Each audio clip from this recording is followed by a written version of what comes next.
everyone, it's Warren for Core Practice here. Today I'll be showing you how to change your fee levels within Core Practice. So first of all, you need to make sure that you've got access to the Locations tab and the Fees Management area.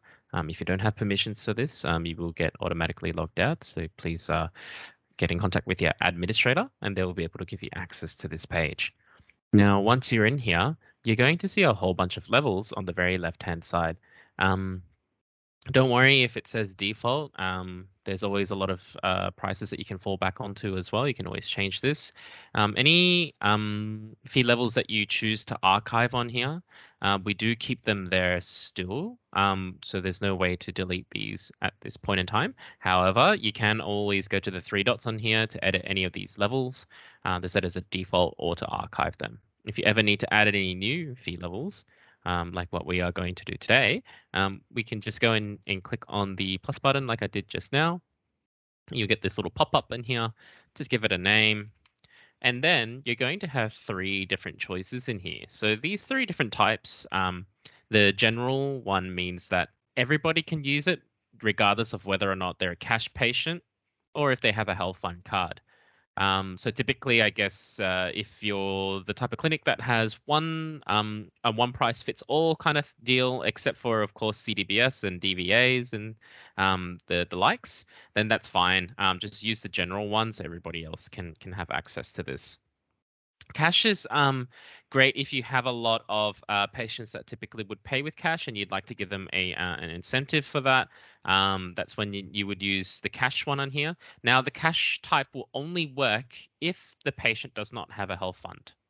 Okay, so if they have a health fund and you still want to offer them the cash price sometimes, then it's best to give it the name cash and give it choose the general type. So that means everybody will have access to it. Then health fund is if they have a health fund. Okay, so if they have any sort of health fund that's being added in, they will turn up, this fee level will turn up for them. You've also got locations in here. So just in case if you're a multi-location business and sometimes some of the locations may have different pricing, you can utilize this section to manage everybody's pricing if they're all together in the same URL. You can also target certain health funds as well. So as an example, perhaps if you're a Bupa preferred member, you could say, all right, this is a Bupa fee level, Bupa health fund, health fund, choose health fund here, and then choose Bupa health fund in here. And therefore, everybody with a Bupa health fund card within Core Practice will have access to this fee level specifically. And of course, you can do it by location as well. You can choose to activate this or to archive it, of course, from here. But obviously, we'll keep it as active for now. And then we'll just hit save changes.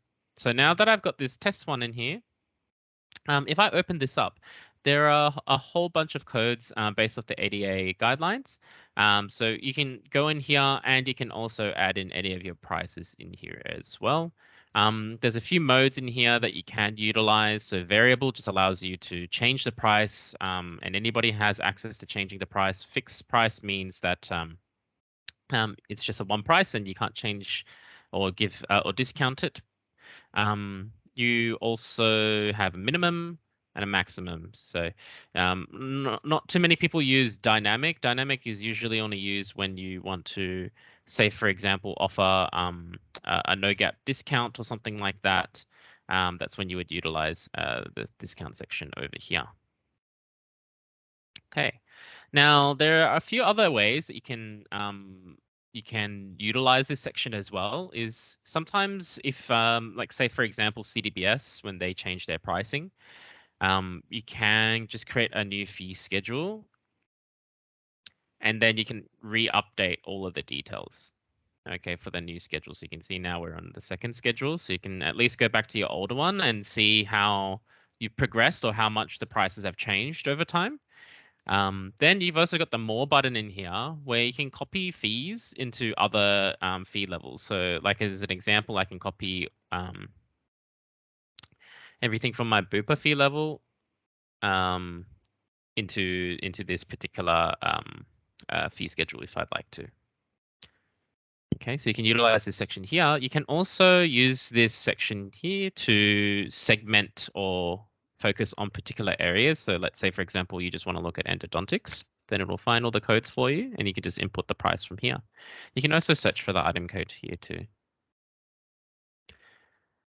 If there are no other, if you have any questions, please feel free to get in touch with our support team and we'll answer any of the other questions. Thank you very much. Bye.